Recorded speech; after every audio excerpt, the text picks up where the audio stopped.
اس سلسلہ اجتماعات کے اعتبار سے الوداعی تحفہ ہوگا۔ اب میں آغاز کر رہا ہوں۔ پہلی بات، اس سبب میں 3 باتیں مجھے کہنی ہیں۔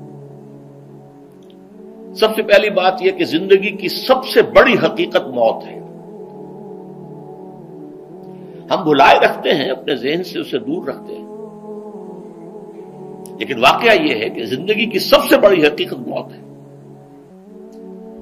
خدا کے منکر پیدا ہوئے ہیں، لیکن موت کا انکار کرنے والا تو کوئی پیدا نہیں ہوا۔ اس لیے میں نے آیت آپ کو سنائی، کل نفس ذائقۃ الموت، ہر سی نفس کو موت کا مزہ چکھنا ہے، ہر جاندار کو موت کا مزہ چکھنا ہے۔ ثم الینا ترجعون، پھر ہماری طرف لوٹا دیے جاؤ۔ تو زندگی کی سب سے اہم حقیقت موت، اور موت کے بعد رجوع اللہ، آخرت، یہ سب سے بڑی حقیقت ہے۔ ایک حقیقت سب مانتے ہیں، سب جانتے ہیں، دوسری حقیقت کے اوپر پردہ پڑا ہوا ہے۔ میں نے اس اعتبار سے نوٹ کیا، یہ الفاظ قرآن میں 3 مرتبہ ہے، کل نفس ذائقۃ الموت، ہر جاندار کو موت کا مزہ چکھنا ہے۔ انبیاء اس سے مستثنا نہیں رہے، رسول اس سے مستثنا نہیں رہے، اولیاء اللہ مستثنا نہیں رہے۔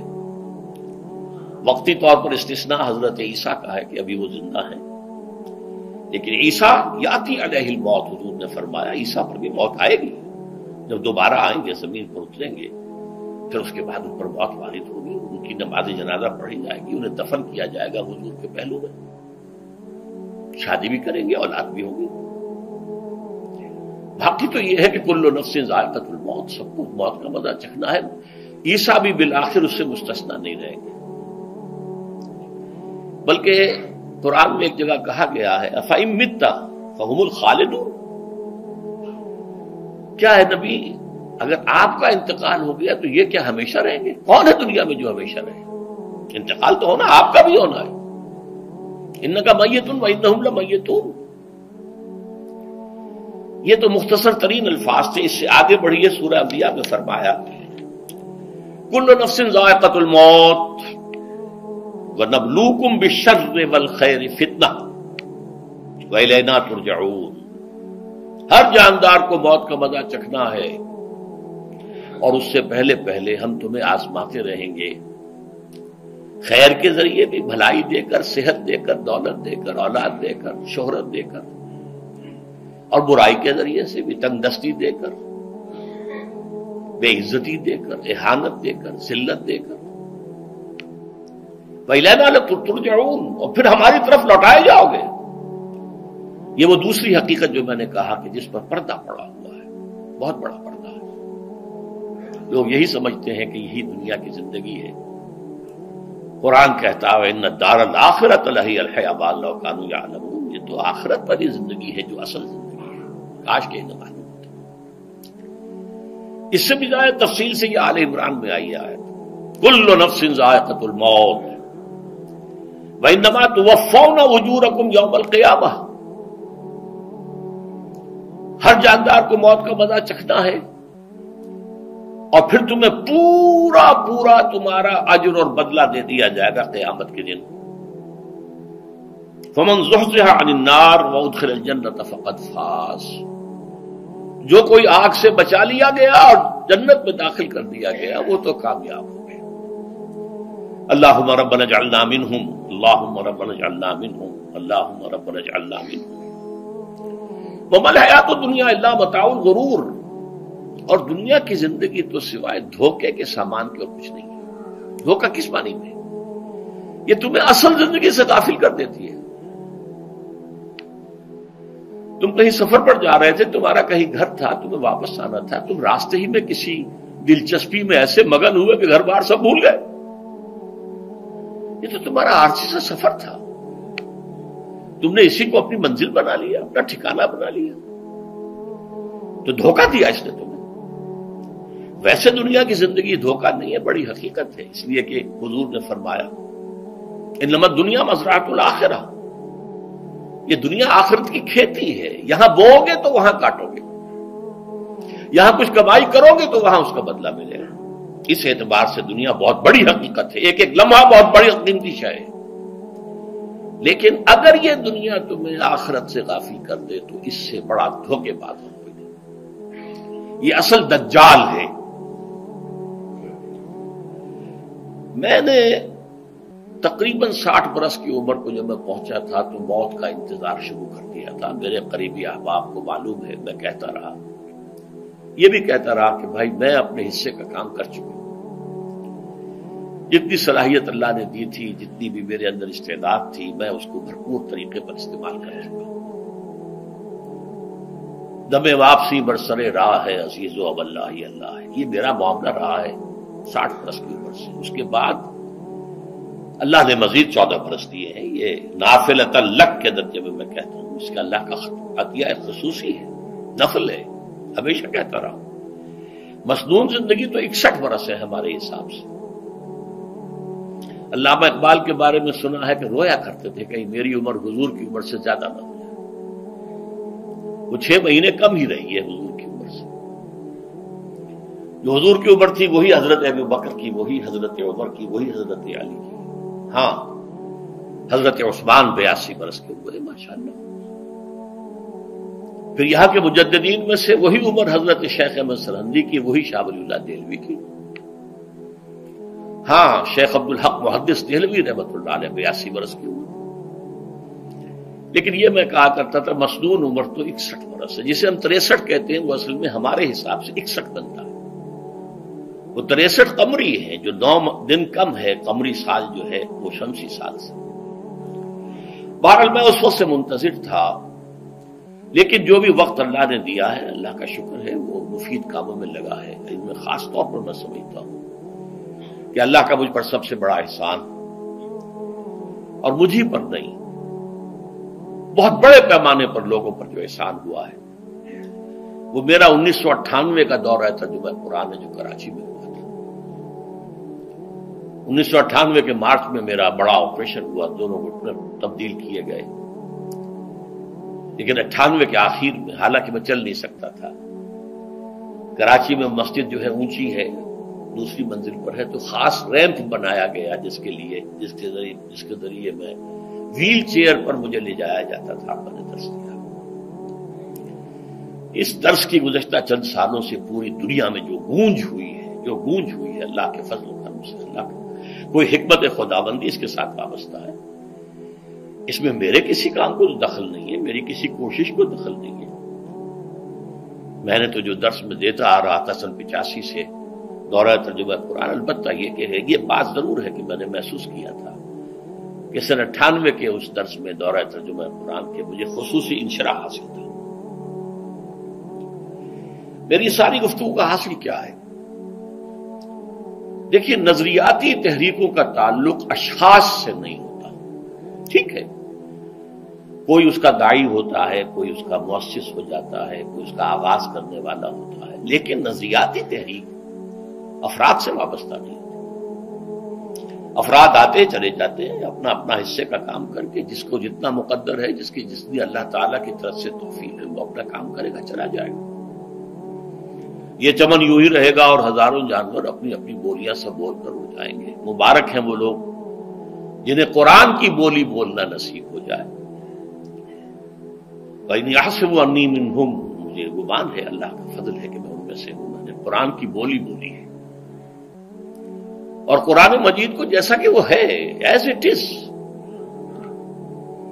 اپنے کو مذمومہ خیالات، اپنے کوئی ذہن سے زائدہ نظریات کو میں نے اس میں دخل نہیں دیا، جسے انگریزی میں آپ آبجیکٹیولی کہتے ہیں، خالص معروضی طور پر قرآن کو پڑھا ہے، قرآن کو قرآن سے سمجھا ہے، یا پھر سیرت رسول سے سمجھا ہے۔ میں لفظ سنت کی بجائے سیرت استعمال کر رہا ہوں۔ قرآن مجسم حضور تھے صلی اللہ علیہ وسلم، اور حضور کی سیرت اور حیات جو ہے وہ قرآن مجید کی اصل تفسیر ہے۔ یہ حقیقت بھی بہت کم لوگوں کے علم ہے۔ وہ احادیث کا نام تو لیتے ہیں، احادیث بھی ہے، سیرت بھی تو احادیث ہی سے ہمیں ملتی ہے، لیکن میں خاص طور پر سنت یا حدیث کی بجائے سیرت کا استعمال کرتا ہوں۔ قرآن کی 2 سورسز ہیں، قرآن خود اور سیرت رسول صلی اللہ علیہ وسلم۔ بہرحال انشاءاللہ العزیز یہ کام بڑھے گا، چلے گا، یہ میں ابھی بعد میں بحث کروں گا۔ دوسری بات جو میں نے آیت پڑھی آپ کو، وَمَن نُعَمِّرْهُ نُنَكِّسُ فِي الْخَلْقِ أَفَلَا يَعْقِلُونَ، بہت بڑی حقیقت زندگی کی یہ بھی ہے، جس کی ہم عمر زیادہ کر دیتے ہیں اس کی خلقی صلاحیتوں میں کمی کر دیتے ہیں۔ موٹی بات ہے، بڑھاپا آئے گا، ہمیشہ کی مانی ہوئی بات ہے۔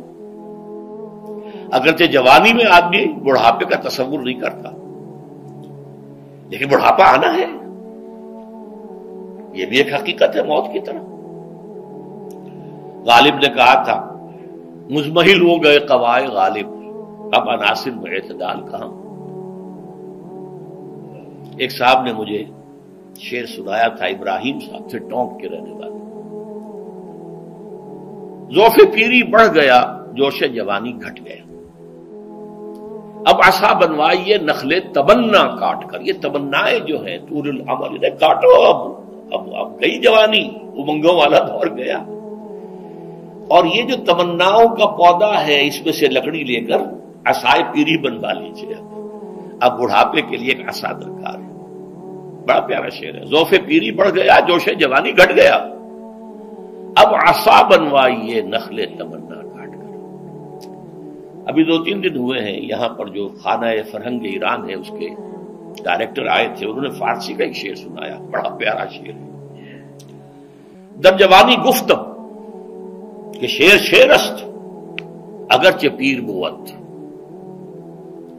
جوانی میں میں یہ کہا کرتا تھا کہ شعر تو شعر ہی ہوتا ہے، چاہے بوڑھا ہو جائے، بوڑھے ہونے سے اس میں کیا فرق واقع ہو جائے، شعر شعرست گرچہ پیر بود۔ چوب پیری رسیدم، جب میں خود پیری اور بڑھاپے کو پہنچ گیا، دیدم، تو مجھے یہ بات نظر آئی کہ پیر پیرست گرچہ شعر بود، بوڑھا بوڑھا ہی ہوتا ہے چاہے وہ شعر ہی کیوں نہ ہو۔ تو یہ بڑھاپا جو ہے یہ زندگی کی دوسری بڑی حقیقت ہے۔ اس کا ایک اثر تو سب کو معلوم ہے، قوائے غالب جو میں نے کہا، بڑھاپے کا عام نتیجہ جسمانی ضعف، سب جانتے ہیں،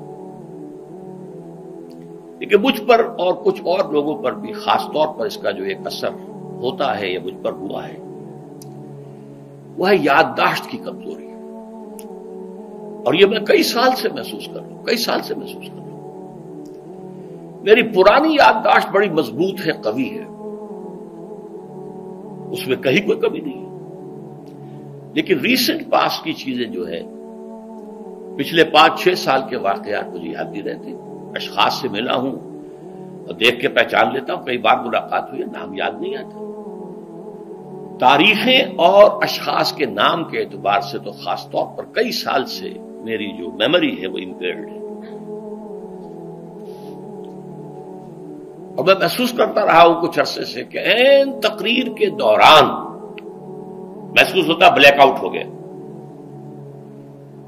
اور مجھے سلسلہ کلام جوڑنے کے لیے سوچنا پڑا۔ بعض اوقات 1000 کروڑ مرتبہ بولے ہوئے الفاظ غائب، اب چاہے کتنا ہی زور لگا لوں وہ لفظ یاد نہیں آئے گا، ہاں تھوڑی دیر کے بعد خود بخود یاد آ جائے گا۔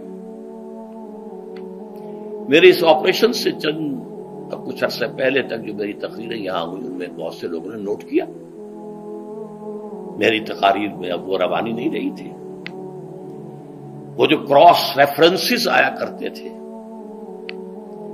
جس کی بنا پر ایک مولانا عبدالکریم پاریخ صاحب تھے ناگپور کے، انڈیا کے، مولانا علی میاں کے وہ خلفاء میں سے، انہوں نے تفسیر بھی لکھی ہے قرآن میں، وہ ایک مرتبہ لاہور آئے تھے تو مجھ سے بھی ملاقات ہوئی، میرا درس بھی سنا، پھر یہاں وہ ایک دینی ادارے میں گئے، وہاں میرے خلاف باتیں ہو رہی تھی، تو انہوں نے کہا بھائی اس شخص کی کیا بات کرتے ہو، اس کے سامنے تو معلوم ہوتا ہے کہ قرآن کھلا ہوا ہے، جہاں سے چاہے لے لے،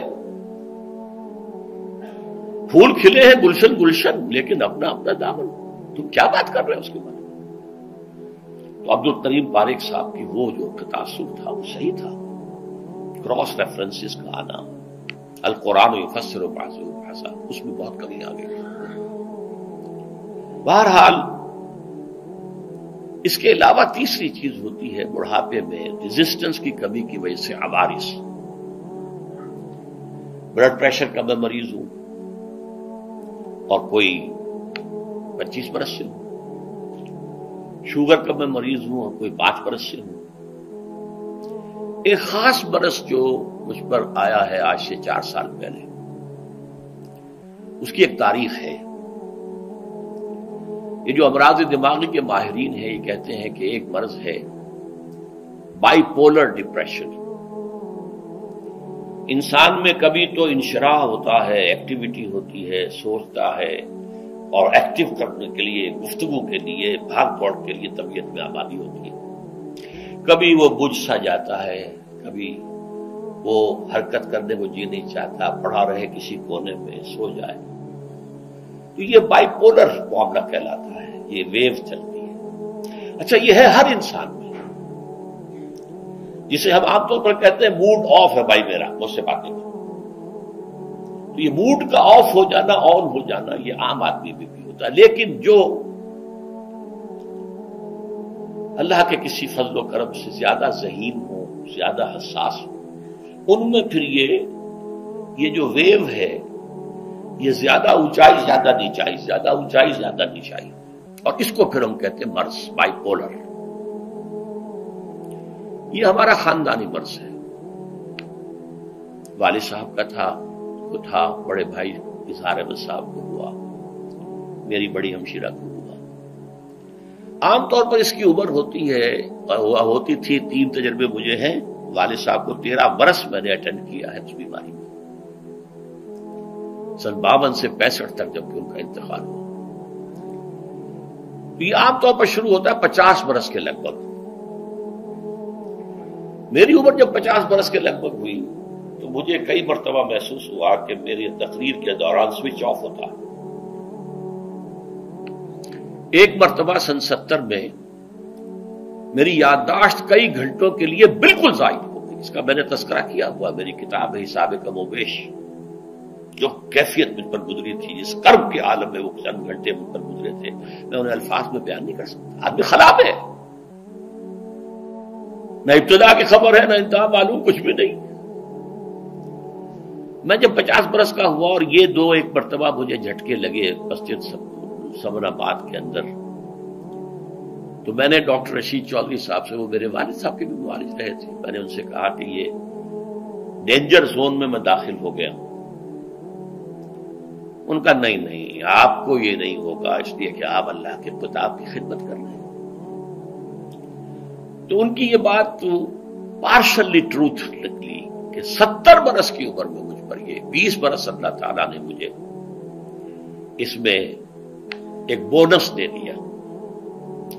70 برس میں ظہور ہوا. اس کا ایکسائٹنگ کاز بنا ہے افغانستان میں جو حادثہ ہوا طالبان کے ساتھ. اتنا صدمہ مجھے تھا، ایک دم بیٹھ گیا. یہ چیز جو ہے ابھی کنٹینیو کر رہی ہے.